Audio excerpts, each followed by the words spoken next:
Subscribe करें और bell दबाएं ताकि कोई खबर रह न जाए।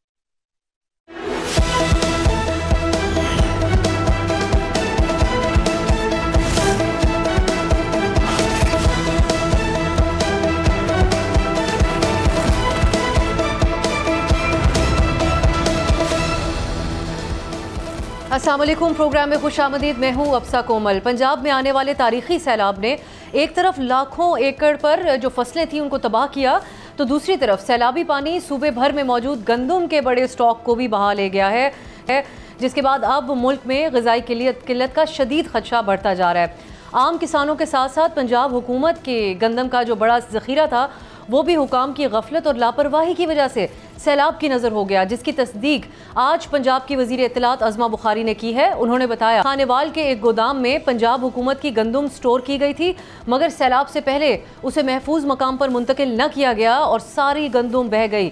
इस बड़े नुकसान के बाद अब हुकूमत एक्शन में आई है और मुतल्लिका अहदेदारों को मुअत्तल कर दिया गया है। अब नाज़रीन, सैलाब तो अभी ख़त्म नहीं हुआ, मगर उससे पहले ही पंजाब में 10 किलो आटे के थैले की कीमत 1000 रुपये तक जा पहुँची है, जबकि 20 किलो आटे का जो थैला है वो 2000 रुपये में फ़रोख्त होने लगा है। आटे की किल्लत और मुमकिना बहरान को मद्देनज़र रखते हुए पंजाब हुकूमत ने एक फ़ैसला किया है और वो सूबे भर में दफ़ा 144 नाफिज की है। फीड मिल्स में गंदम इस्तेमाल पर भी पाबंदी आयद की गई। इसके साथ साथ दूसरे सूबों को गंदम की फराहमी पर भी पाबंदी आयद कर दी गई है। कीमतों को कंट्रोल करने के लिए पंजाब हुकूमत ने रोटी की जो कीमत है वो 14 रुपये, जबकि 20 किलो आटे के जो नर्ख हैं वो 1810 रुपये मुकर्रर किया है। वज़ीर इत्तलात ने आज गंदम स्टॉक करने वाली फ्लावर मिल्स और डीलर्स को 3 रोज़ की डेडलाइन दी है कि वो अपना स्टॉक डिक्लेयर करवाएं या फिर उसको रजिस्टर करवाएं बाकायदा तौर पे।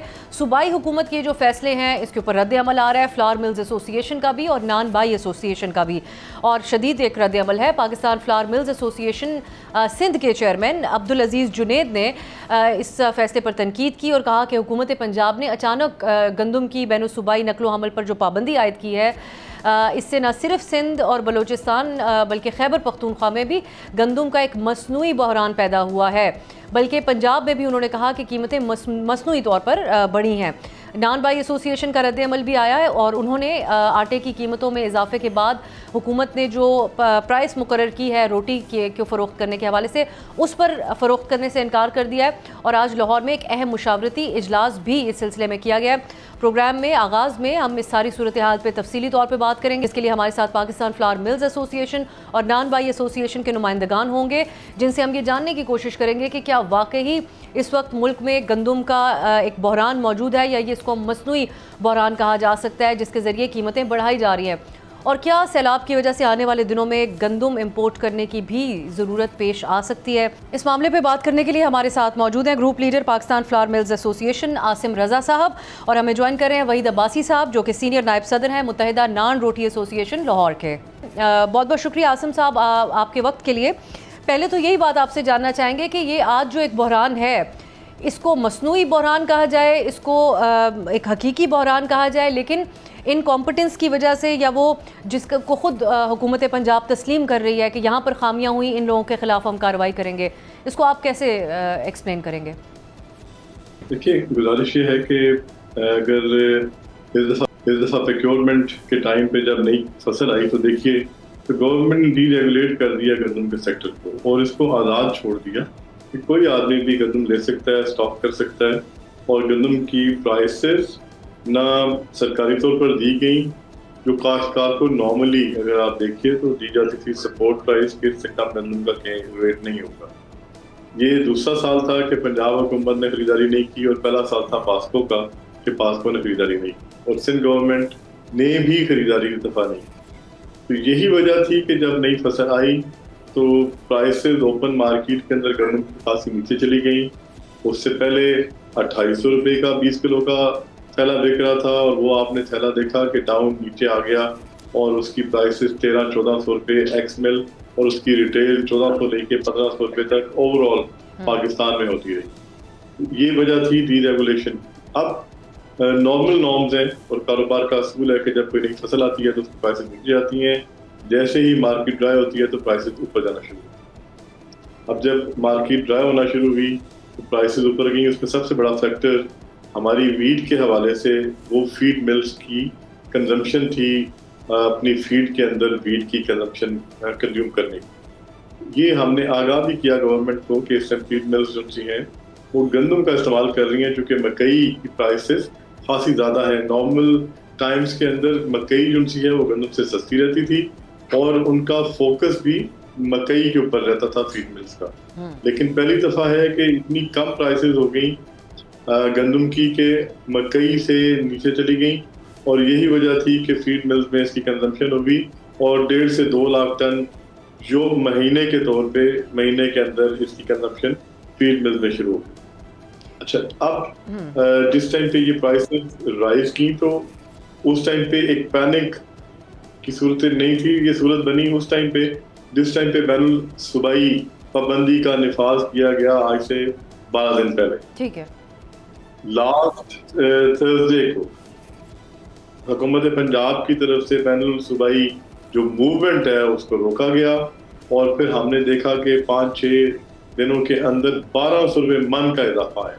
2800 वाली जो गंदम 3 मन बिक रही थी वो 4000 रुपये पे चली गई पिंडी के अंदर, और लाहौर में 3800 रुपये इसकी प्राइस आ गई। ठीक है। अब आसिम साहब, जो अब हुकूमत एक्शन ले रही है उस पर क्या एतराज़ात है, मैं आपसे आगे ये बात करूंगी। अब हमारे साथ मौजूद हैं वहीद अब्बासी साहब, सीनियर नायब सदर हैं मुत्तहिदा नान रोटी एसोसिएशन लाहौर के। शुक्रिया आपके वक्त के लिए। पहले तो आपसे जानना चाहेंगे कि इस वक्त जो हुकूमत ने कीमत मुकर्रर की उस पर तो फ़रोख्त करने से नान रोटी इनकार किया है, लेकिन आप किस कीमत के ऊपर फ़रोख्त की जा रही है? बिलखुसूस पंजाब में रोटी हुकूमत का जो मुकर्रर करदा नर्ख है वो 14 रुपये है। असल में गवर्नमेंट ने जो रेट मुकर्रर किया है, जब हम रोटी बेच रहे थे 14 रुपए की तो उस वक्त आटे का रेट था 1400 रुपए। आज अगर 1810 रुपए गवर्नमेंट ने रेट मुकर्रर किया है तो हमें जो आटा मिलना है वो 1850 रुपए का मिलना है, तो हमने रोटी का रेट उसी हिसाब से देना है जो जिस हिसाब से आटे का रेट हमें मिलेगा। अब ये तो हो नहीं सकता कि आप 1400 का आटा 1800 या 1850 कर दें और आप कहें कि रोटी के हम वही रेट रखें जो 1400 रुपए पे था। तो अब आज जो आप लोगों की कमेटी की मीटिंग हुई है उसमें क्या फैसला किया गया है? ये मुतालबा आप बाकायदा तौर पे हुकूमत के सामने रख चुके हैं या अब ये एक मर्जी का मामला है कि आप लोग जिस कीमत पे भी बेचें, हुकूमत चाहे जो भी नर्ख मुकर्रर करती रहे? इस वक्त एग्जैक्ट क्या आप लोगों की सिचुएशन है गवर्नमेंट के साथ? देखिए, निर्ख जो होता है वो हमेशा हुकूमत ही मुकर्रर करती है और हम कभी भी कोई ऐसा निर्ख नहीं करते हैं जो हुकूमत की मुशावरत के साथ ना हो। लेकिन जब अगर आपके साथ ज्यादती हो रही हो, जुल्म हो रहा हो, तो उस पर आवाज उठाना हमारा हक, कानूनी हक है। तो हम उस पर आवाज उठाएंगे। हम हुकूमत को आज ये मैसेज देंगे कि हम 10 दिन के अल्टीमेटम दे रहे हैं। अगर उसमें गवर्नमेंट ने आटे का रेट दोबारा 1400 पे मुकर्रर कर दिया तो ठीक है, वरना जो आटे का रेट होगा हम उसके मुताबिक रोटी का रेट करेंगे इंशाल्लाह। अच्छा, ठीक है। चले मैं अब आपके ये मुतालबात किस हवाले से अब हुकूमत के सामने कोई डेडलाइन भी आपने रखी, इस पर हम आगे बात करते हैं। आसिम साहब, जो हुकूमत कुछ अब ये एक सिचुएशन तो गैर मामूली है, इसमें हुकूमत जो फैसले कर रही है वो इस किस्म के हैं कि आप लोग अपना स्टॉक 3 दिन के अंदर डिक्लेयर गंदम का किया जाए, इस पे क्या एतराज़ है? अब अगर इस सारी सूरत हाल में एक ज़ख़ीरा अंदोज़ी भी हो रही है, प्राइसेस मज़ीद बढ़ सकता है, तो डिक्लेयर स्टॉक करने में के हवाले से क्या एतराज़ आते हैं? देखिए, डिक्लेरेशन पे किसी को कोई एतराज़ नहीं है। फ्लोर में इसके सारे स्टॉक्स डिक्लेयर्ड हैं। ये लिमिट दी गई थी प्राइवेट सेक्टर में, जिन लोगों ने स्टॉक्स लगाए हुए हैं उनके लिए 7 दिन का टाइम था कि वो अपने अपने स्टॉक्स को डिक्लेयर करें। एक बात। दूसरी, जहाँ तक मेरे अभी ये भाई बात कर रहे थे कि हमारी रोटी की कीमत जो थी 1400 रुपये मुकर्रर थी, ऐसा नहीं है। लास्ट नोटिफिकेशन 1700 रुपये पे था और उस पे 14 रुपये रोटी का सेटल रेट है। अब आगे अगर हम 1800 भी देखें तो ये मेरे पास इनकी वर्किंग मौजूद है। इसके अंदर मेरा कंफ्रंटेशन तो इनसे नहीं बनता, लेकिन जो हकायक हैं जब तक वो सामने ना लाए जाएं तो ये गैर मुनासिब बात होती है। 1700 के ऊपर 13 रुपये 56 पैसे रोटी का रेट मुकर्रर है, जो इंडस्ट्रीज डिपार्टमेंट और टीसी लाहौर के साथ इनका सेटल हुआ है। अभी अगर ये कहें कि 18 या 1850 पे रेट का फर्क आता है तो ऐसा नहीं है। ये इनकी अपनी वर्किंग है, इस पे मेरी बहस नहीं, ये अपना खुद आप चेक कर लीजिएगा। जहाँ तक बात है हमारी डिक्लेरेशन की, तो हमें उस पर किसी किस्म की हुकूमत को डिक्लेयर करने में अपने स्टॉक्स कोई इशू नहीं है। और जिनके पास स्टॉक्स हैं डिक्लेयर्ड नहीं है, हुकूमत ने उनको टाइम दिया है डिक्लेरेशन के लिए। वहीद साहब, आप जब आज बैठे हैं, आप लोगों की जो मीटिंग हुई है, इस वक्त आप लोग अगर हमें वजाहत के साथ बता सकें कि आपका हुकूमत से क्या मुतालबा है, एक तो दूसरा फिर क्या कीमत आप समझते हैं कि इस वक्त होनी चाहिए? देखिए, मसला ये कि खाली आटे का जो बात होती है ना कि 14 रुपए की रोटी जब हम बेच रहे थे तो उस आटे की कीमत 1400 रुपए थी। और रोटी खाली आटे से नहीं बनती है कि आटे का रेट बढ़ गया तो जाहिर है बाकी मामलात भी है। अब अगर ये कहते हैं कि जी 1800 का हमने रेट कर दिया और या 1900 का कर दिया और रोटी का रेट यही रहेगा, तो हर चीज को साथ लेके चलना चाहता है। जो मुख्तलिफ अखराजात हैं मुख्तलिफ मद में, उसको हम साथ लेके चलेंगे। हमारा आज से 1 साल पहले जब ये गवर्नमेंट आई थी उस पर 2200 रुपए के आटे के तोड़े पे 20 रुपए हमारा रेट था। गंदम का रेट बढ़ने की वजह से आटे का रेट 2829 रुपए चला गया। हमने 3 दरख्वास्तें उस वक्त के DC को आपको दी है कि जी रेट बढ़ गया है, हमारा रेट 25 रुपए किया जाए। उन्होंने हमारा रेट नहीं बढ़ाया और आज जब ये गवर्नमेंट आई, कनक आटे का रेट कम हुआ 22 रुपए, तो इन्होंने फौरन 4 रुपए रेट कम करके 16 रुपए रोटी का रेट कर दिया। जो 20 रुपए का हम बेच रहे थे, 2200 पे 20 रुपए हमारा रेट गवर्नमेंट ने वो किया था और इन्होंने उसी 2200 पे 4 रुपए कम करके एक जुल्माना इकदाम किया और 16 रुपए की रोटी कर दी। उसके बाद आटे का रेट कम हुआ, 1400 पे आया, 14 रुपए की रोटी कर दी। वो एक्सेप्टेबल थी, हम बेचते रहे। अब अगर आटे का रेट बढ़ा है, गंदम का कोई प्रॉब्लम बना है, आप सबसे पहले ये देखें कि किसान से जो एक गरीब था उससे 1800-2000 की गंदम खरीद के जिस माफिया ने उसको जखीरा किया और आज वही गंदम मिलों को 3800 या 4000 के दे रहे हैं, तो वो उनको क्यों नहीं पकड़ती है गवर्नमेंट? एक गरीब तंदूर वाले इनको नजर आता है कि उसको उनको अब ये वही सब हुकूमत तो अपने फैसले के ऊपर अभी तक जब हम बात कर रहे हैं कायम है। अगर सख्ती से इसको इम्प्लीमेंट करवाती है तो फिर क्या आप लोगों का रद्द-ए-अमल होगा? हमने अल्टीमेटम दिया है कि 10 दिन तक रोटी का रेट अगर गवर्नमेंट ने 14 रुपए बिकवाना है, हम बेचने के लिए बिल्कुल तैयार हैं। हमने इनकार इससे नहीं किया, गवर्नमेंट के साथ मिलकर हम चलेंगे। इसमें आवाम का भी फायदा है, आवाम को रिलीफ मिल रहा है। लेकिन तंदूर वाले को तो ना पीसे ना, आप आटे का रेट वही 1400 पे ले आए, हम रोटी को 14 रुपए के मुताबिक बेचेंगे इंशाल्लाह। और अगर आप आटे का रेट बढ़ाएंगे तो उसी मुताबिक जो रेट हमारा बनेगा हम उस पर बेचेंगे इंशाल्लाह। ठीक, आसिम साहब आपका क्लोजिंग कमेंट चाहेंगे हम? अब आलमी इदारे भी सैलाब के बाद ग़िज़ाई किल्लत का ख़दशा ज़ाहिर कर रहे हैं। बहुत बड़ा नुकसान हुआ है यहाँ पर फसलों का, पंजाब में बिलखुसूस।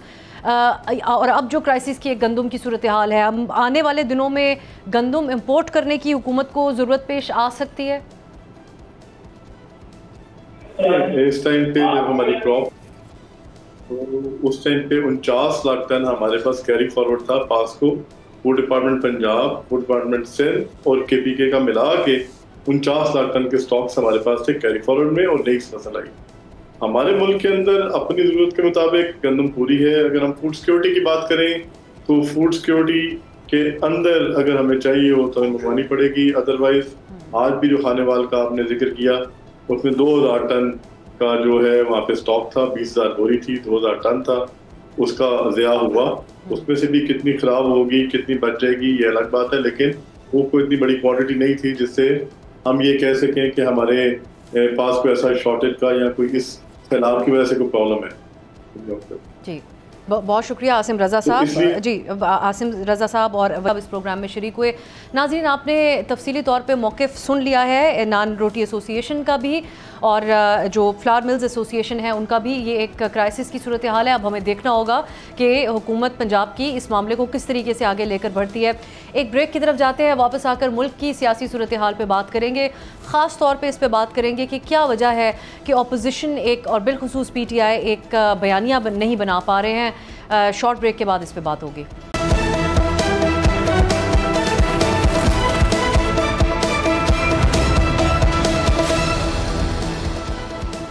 ब्रेक के बाद खुश आमदीद। प्रोग्राम के इस हिस्से में हम मुल्क की सियासी सूरत हाल पर बात करेंगे, जहां इस वक्त तस्करा तो हुकूमत के अराउंड है, लेकिन अपोजिशन ऐवान में या ऐवान के बाहर हमें कोई मौसर तरीके से अपने लिए आवाज़ उठाते हुए नज़र नहीं आ रही है। इसके मुख्तलिफ जवाब भी सामने रखे जाते हैं अपोजिशन की तरफ से। एक तो ये कहा जाता है कि अदालती फ़ैसलों के बाद पार्लियामान की अब कोई हैसियत नहीं रह गई है, तो वहाँ पर क्या किरदार अदा करें। एक ये जवाब दिया जाता है कि ऐवान के बाहर अपोजिशन को लेवल प्लेइंग फील्ड नहीं मिल रही है, जिस वजह से हम कोई मौसर एहतजाज भी नहीं कर पाए हैं। इस वक्त हम सबसे बड़ी अपोजिशन की जमात PTI है, उसकी सूरत हाल ऐसे देखते हैं कि अडियाला में कैद अपने लीडर इमरान खान का जो पैगाम है वो भी एक मौसर और दुरुस्त अंदाज में कारकुन तक नहीं पहुंचा पा रही है पीटीआई, और कारकुन प्रेस कॉन्फ्रेंसेज में अपना गुस्सा सहाफ़ियों पर निकाल रहे हैं। हम ये जानने की कोशिश करते हैं कि सारे माहौल में क्या अपोजिशन कोई मोमेंटम बना पाएगी या मामलात ऐसे ही चलते रहेंगे पीटीआई के लिए। इसके लिए हमें ज्वाइन किया है सीनियर सियासतदान फवाद चौधरी साहब ने। बहुत बहुत शुक्रिया फवाद साहब आपके वक्त के लिए। क्या वजह है कि इमरान खान साहब की मुलाकात भी कुछ पाबंदी बीच में रही, एक रुकावट, लेकिन उसके बाद अब मुलाकातें भी हो रही हैं, लेकिन बाहर आकर वो बयान जो उन्होंने दिया था या जो गुफ्तगू की है जेल में, वो दुरुस्त अंदाज में कारकुन तक भी नहीं पहुंच पाता, बल्कि बड़े शुकूक व शुबात और एक इबाहम रहता है उनके स्टेटमेंट्स के हवाले से। क्या इसकी बुनियादी वजह बन रही है? देखिए, उसकी बुनियादी वजह तो जाहिर है कि ये है कि इमरान खान तक जो एक्सेस है वो फ्री नहीं है। मीडिया का एक्सेस वहाँ पर नहीं है। उनके जो केसेस हैं वो प्रैक्टिकली जो हैं वो बंद कमरे में हो रहे हैं, उन तक रसाई जो है वो है नहीं। और जाहिर है कि उसके बाद वो जिनसे मुलाकात करते हैं वो आके अपना एक व्यू देते हैं, लेकिन जब तक एक बराह रास्त बात इमरान खान की ना आए तो जाहिर है कि उस पैगाम के अंदर एक लेकुना रहेगा, एक जो कमजोरी है वो तो रहेगी। लेकिन फवाद साहब, साथ साथ बहनों से बेहतर तर्जुमानी कौन कर सकता है? जो बयान अलीमा साहिबा ने उनका पहुंचाना होता है वो भी हम देखते हैं उस अंदाज में ट्रांसलेट नहीं हो पाता है, और मुलाकातें तो उनकी अपनी फैमिली से होती रही हैं। मुझे नहीं समझ आ रही है कि आपकी क्या मुराद है ट्रांसलेट नहीं हो पाता। इमरान खान का जो पैगाम है, पहली बात तो ये है कि जेल से मीडिया तो ज़ाहिर है को उनका पैगाम नशर ही नहीं कर सकता सेंसरशिप्स की वजह से, और जो सोशल मीडिया के ऊपर उनका पैगाम है वो जाता है, और आई थिंक सोशल मीडिया को तो पीटीआई ही डोमिनेट कर रही है। तो जहाँ तक इशू है, अपने सवाल को थोड़ा वाजे कर लूँ फवाद साहब आपके लिए, सोशल मीडिया पर अब जिस तरह हुकूमती रद्द-ए-अमल भी आप देखते हैं, जो पीटीआई का ऑफिशियल पेज है वो कहा जाता है बाहर से चलाया जा रहा है, वहाँ जो स्टेटमेंट आता है उस पर खुद कारकुन भी कई दफ़ा कह रहे होते हैं कि उन्होंने ये बात कही होगी या नहीं कही होगी। पार्टी को क्या डायरेक्शंस देनी है? एक तरफ कहा जाता है कि खान साहब जेल से ही तमाम डायरेक्शंस देंगे, लेकिन जो उनका पैगाम अलीमा साहिबा पहुंचाती हैं उस पर अमल दरामद भी उस अंदाज में कई दफ़ा हमने नहीं होते हुए देखा है। सो ये मैं आपसे जानना चाह रही हूँ कि जिन लोगों से भी उनकी मुलाकात होती है, एक वाज़ेह डायरेक्शन क्यों सामने नहीं आ पाती और वो कारकुन तक पहुँच नहीं पा रही है, ये हमें नज़र आ रहा है। देखिए, उनके पैगाम पहुंचने में तो मुझे नहीं लगता कि कोई जो है वो कमजोरी है या ये कहें कि उनका पैगाम समझ नहीं आ रहा। पैगाम तो उनका वाज़ेह है। पैगाम तो उनका ये है कि रेजिस्टेंस करनी चाहिए और पार्टी को एक रेजिस्टेंस मोड में जो है वो आना चाहिए। ये उनका पैगाम है, सीधी सीधी बात है। अब असल प्रॉब्लम उनके पैगाम की कम्युनिकेशन नहीं है। असल प्रॉब्लम ये है कि उन्होंने जिन लोगों को सिलेक्ट किया है पार्टी चलाने के लिए, वो उनके पैगाम के ऊपर अमल दरामद की सलाहियत ही नहीं रखते। ना तो वो कोई स्ट्रेटजी बना सकते हैं, ना ही वो इमरान खान की जो ख्वाहिश है या उनके जो उनकी जो एक डायरेक्शन है उसके ऊपर अमल दरामद की वो कोई सलाहियत रखते हैं, जिसके नतीजे में जो तरीके इंसाफ के अंदर जिस डिस्कनेक्ट की आप बात कर रही हैं, it's a disconnect in action, not disconnect in words.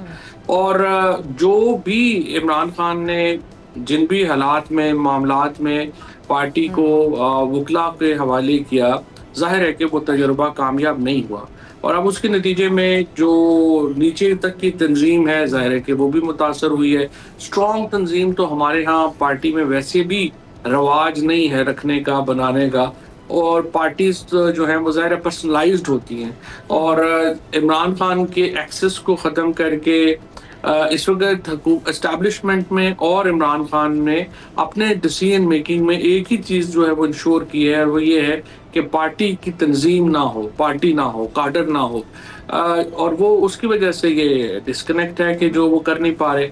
और सियासत के अंदर भी जो एक बड़ी पॉलिसी बनानी चाहिए थी, जो मेरे ख्याल में आपके प्रोग्राम में भी मैंने बड़ी डिटेल बात की है, हर जगह पे मैंने ये बात कही।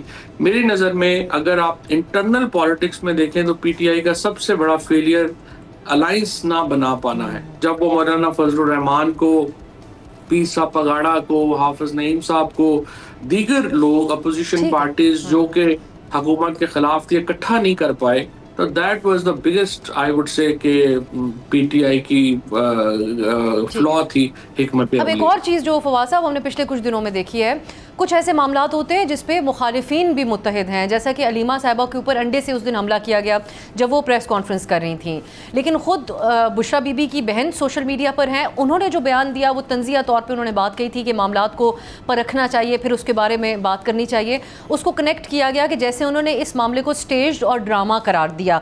सो आप समझते हैं कि ये एक जो तासुर जा रहा है कि ज़ाती रंजिशें हैं, फैमिली जो मामलात को देख रही है उसमें आपसी इख्तलाफात भी सामने आ रहे हैं, ये दुरुस्त है और ये वीकेंड कर रहा है ओवरऑल एक इतनी बड़ी ऑपोजिशन की जमात पीटीआई के नैरेटिव और जो हकीकी उनके मसाइल हैं उसके ऊपर हावी आ रहा है? ये नॉट रियली।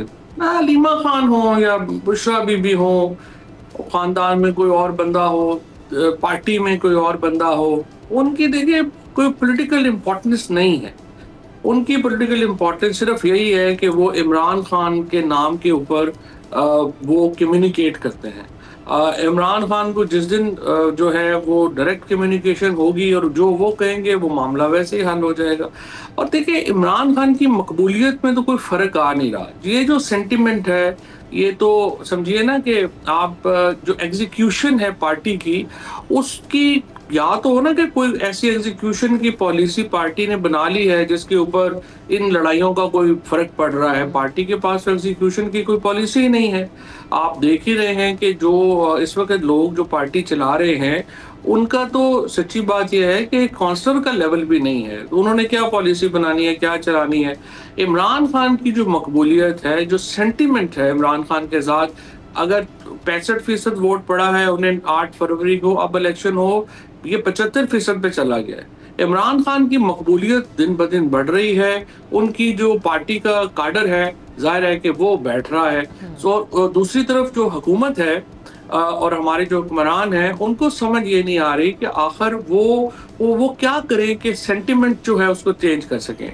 वो भी एक मौजज़े के इंतज़ार में है, जैसे इमरान खान एक मौजज़े के इंतज़ार में है कि कुछ हो जाए और पाकिस्तान में जो सियासी मामलात हैं उनके कंट्रोल में आ जाए। इसी तरह से हुक्मरान भी एक मौजज़े के इंतज़ार में है कि कुछ हो जाए और इमरान खान का जो सेंटिमेंट है वो डाई डाउन हो जाए। दोनों ही नहीं हो रहे और पाकिस्तान सफ़र कर रहा है। अच्छा, अब ये जो अलीमा साहिबा लीड कर रही हैं पार्टी को, ये स्पेस जो पार्टी की आप भी निशानदेही करें क़यादत के हवाले से, ये ख़ुद पार्टी ने फराहम की है या ऐसे वक्त में जब एक बहुत ज़्यादा ट्रस्ट का फुकदान है यही एक बेहतर ऑप्शन है कि अलीमा साहिबा बतौर इमरान खान साहब की वो बहन भी हैं, उनकी फैमिली में से हैं, वही एक ट्रस्ट बहाल रखने के लिए लोगों का लीड करें? ये इस वक्त एक बेहतर ऑप्शन है मौजूदा जो पार्टी का सेटअप है उसको देखते हुए? कोई और हल ही नहीं है। देखिए ना, इमरान खान की फैमिली ही लीड करेगी। पाकिस्तान के जो हिस्ट्री है, जो हिंदुस्तान की हिस्ट्री है, हमारे यहाँ फैमिली लाइनेज के साथ लोगों की एक वाबस्तगी रही है। चाहे वो जवाहरलाल नेहरू हो, जब वो बंगाल में कैद थे तो आप देखिए कि उनकी बहनों ने जो कि बिल्कुल नॉन पॉलिटिकल थी, उनकी वालदा ने, उनकी बेगम ने तहरीक चलाई थी। फिर जुल्फ़िकार अली भुट्टो की तहरीक नुसरत भुट्टो ने चलाई थी। नवाज शरीफ की तहरीक पहले कलसूम नवाज ने और फिर मरियम बीबी ने चलाई थी। सो ये फैमिली के अलावा ये तहरीक कोई चला ही नहीं सकता। सेंटिमेंट ही कारकुन का किसी और के साथ नहीं जाएगा। और अगर अलीमा बीबी इसको लीड करती हैं, जो कि मेरे ख्याल में उन्हें बहुत पहले करनी चाहिए। एंड आई थिंक कि ये जो गवर्नमेंट की पॉलिसीज हैं, पीटीआई तो शायद अलीमा खान को लीडर नहीं बनाना चाहती, लेकिन गवर्नमेंट उन्हें पीटीआई का लीडर बना देगी अपनी अहमकाना पॉलिसी। सेनेट इलेक्शन की बात कर लेते हैं। राना सनाउल्लाह साहब ने दावा किया है, फवाद साहब, ऑपोजिशन यानी पीटीआई के, वो कहते हैं 10 से 12 लोगों ने मुझे वोट डालने के लिए राब्ता किया, मैंने उनको मशवरा दिया कि आप अपनी पार्टी पॉलिसी के मुताबिक चलें। अब वो ये कहते हैं, ये बाकायदा तौर पे कहा जा रहा है कि पीटीआई ने इलेक्शन का बॉयकॉट ही इसलिए किया है कि उनके एतमाद नहीं था अपने लोगों पर। आप इत्तेफाक करते हैं इस बात से? देखिए, बात यह है कि ऐन मुमकिन है, ज़ाहिर है 26वीं आईनी तरमीम के बाद ये कहना कि पीटीआई के जो एमएनएज हैं या वो लोग वोट नहीं दे सकते, ये तो ज़ाहिर नहीं है। लेकिन देखिए ना, इन इलेक्शंस की जिसमें राना सनाउल्लाह साहब, मुझे तो पर्सनली राना सनाउल्लाह साहब का जो स्टेचर है, मैं तो समझता हूँ कि he is one of those sane voices in the government, in PMLN, जो जमहूरियत की बात करते हैं, जो कि एक पॉलिटिकल स्पेस की बात करते हैं। लिहाजा वो उन लोगों में है जिनके ताल्लुकात अपोजिशन से अच्छे होने चाहिए और वो अच्छे रख सकते हैं। लेकिन असल जो प्रॉब्लम है, मुझे ये लगता यही है कि राना सनाउल्लाह को सेनेटर एक मकसद के लिए बनाया गया है और वो सिर्फ सेनेटर नहीं रहेंगे, अब वो वजीर बनेंगे और वही वजीर बनेंगे जो वो पहले थे। तो इट्स इंटरेस्टिंग इवेंट। अदरवाइज दाखिला की वजारत आप समझते हैं कि उनको वजीर दाखिला बनाया जाएगा? और कोई तुक नहीं बनती उनको सेनेटर बनाने की। अदरवाइज तो वो ठीक ठाक मशीर चल ही रहे थे, तो उन्होंने अपने जो एक डेमोक्रेटिक क्रेडेंशियल्स हैं वो भी अपने जो हैं वो ज़ाया किए और अपने आप को थोड़ा जो है आई वुड से कि एक डिग्रेड किया एक नशिस्त के ऊपर इस तरह सेलेक्ट होके। तो डेफिनेटली उनका जो उनका मतमाए नज़र है वो सिर्फ सेनेटरशिप तो नहीं है।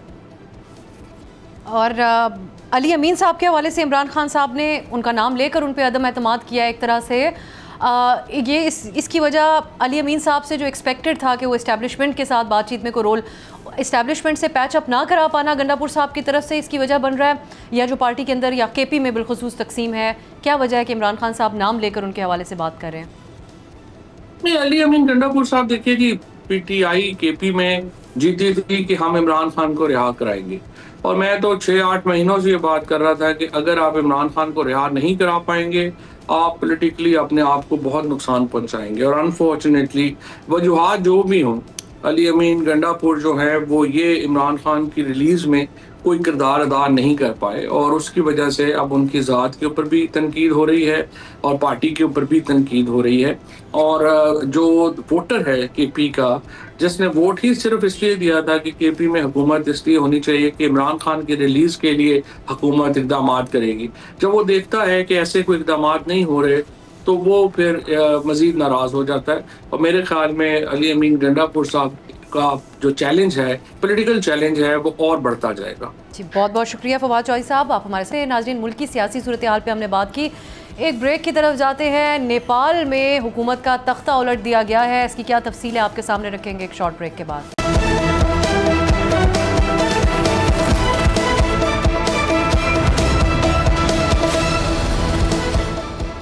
ब्रेक के बाद खुशामदीद। सोशल मीडिया प्लेटफॉर्म्स को रेगुलेट करना या उस पर पाबंदियां लगाना हुकूमतों के घर जाने का सबब बनने लगा है। आज नेपाल के दारुल हुकूमत खटमंडू की सड़कों पर दुनिया ने गैर मामूली मनाजिर देखे, जब लाखों नौजवानों के एहतजाज पर पहले 3 वज़रा और फिर नेपाल के वज़ीर आज़म को इस्तीफ़ा देना पड़ा। हालात इस नहज पर पहुँच गए कि उन्हें हेलीकॉप्टर के जरिए दूसरे मकाम पर मुंतकिल किया। मुश्तइल मुजाहिरीन ने पार्लियामेंट और सुप्रीम कोर्ट की इमारतों को आग लगाई। मुस्ताफ़ी होने वाले वज़ीर आज़म और साबिक वज़ीर आज़म समेत कई सियासतदानों के घरों को नजर आतिश किया गया, उन पर हमले किए गए और तशद्दुद का निशाना बनाया गया। हुक्मरान जमात के ऑफिस पर भी धावा बोला गया। ये जो विजुअल्स आप देख रहे हैं ये गैर मामूली हैं।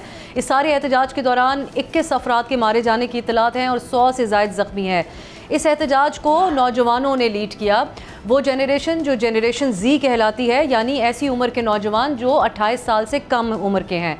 इन हालात की असल वजह नाजरीन बहुत सारी इसके अंदर वजूहात शामिल थी। एक तो हुक्मरानों का एक अयाश लाइफस्टाइल, गवर्नेंस की खामियां और करप्शन का आम होना, जिसके ऊपर बहुत तहफ़्फ़ुज़ात मौजूद थे सोसाइटी के अंदर। मगर ये सारी सूरत हाल पे जल्दी का काम किया हुकूमत की तरफ से सोशल मीडिया प्लेटफॉर्म्स की बंदिश करने पे। नेपाली हुकूमत की तरफ से यूट्यूब, फेसबुक और एक्स समेत 26 सोशल मीडिया के ऐसे प्लेटफॉर्म्स हैं जिनको रेगुलेट करने की कोशिश की गई, जिसके लिए सोशल मीडिया कंपनीज़ को ये कहा जा रहा था कि वो नेपाल के कानून के मुताबिक काम करें और अपने नुमाइंदे मुकर्रर करें। सोशल मीडिया कंपनीज़ की तरफ से ये अहकामात ना माने गए, जिस पर हुकूमत ने तमाम ऐप्स को बंद कर दिया। इस बंदिश के ख़िलाफ़ लाखों नौजवान सड़कों पर निकल आए और हुकूमत को ऐसी सूरत हाल देखकर कर्फ्यू नाफिज करना पड़ा, जिसके ज़रिए एहतजाज को रोकने की कोशिश तो की गई, लेकिन हमने देखा कि एहतजाज मज़ीद पुरतशद्दुद होता गया। अब नाजरीन, इस किस्म के पुरतशद्दुद वाक़यात एहतजाज के दौरान पेश आना एक इंतहाई तशवीशनाक अमल है। एहतजाज मौसर उसी सूरत में होता है कि अगर आप उसको पुरअमन तरीके से एहतजाज करते हैं, पुरतशद्दुद तरीके से हुकूमत को गिराया जाए तो उसकी जगह जो भी सिस्टम बाद में लागू हो जाता है उसमें हालात की बेहतरी की उसको ज़मानत नहीं कहा जा सकता।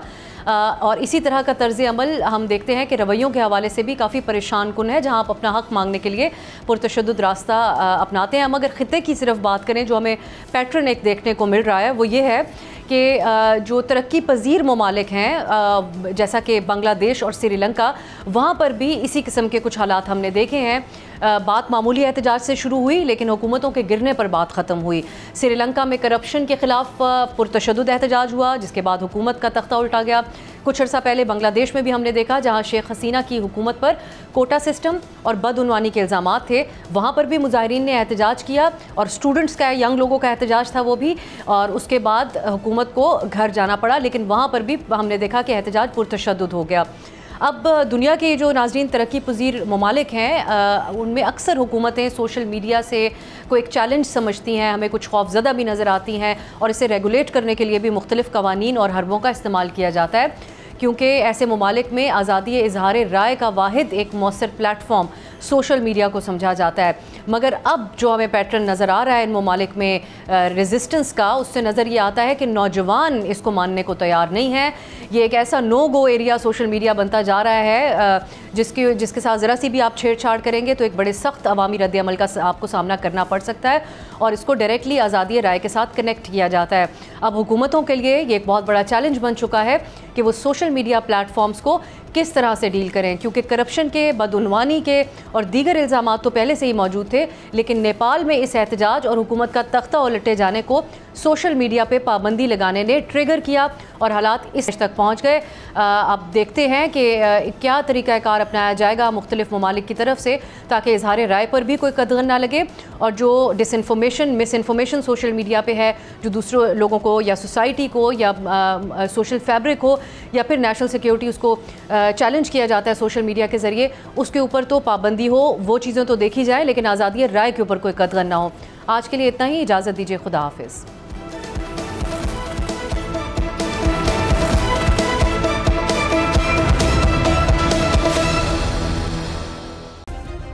सब्सक्राइब करें और बेल दबाएं ताकि कोई खबर रह न जाए।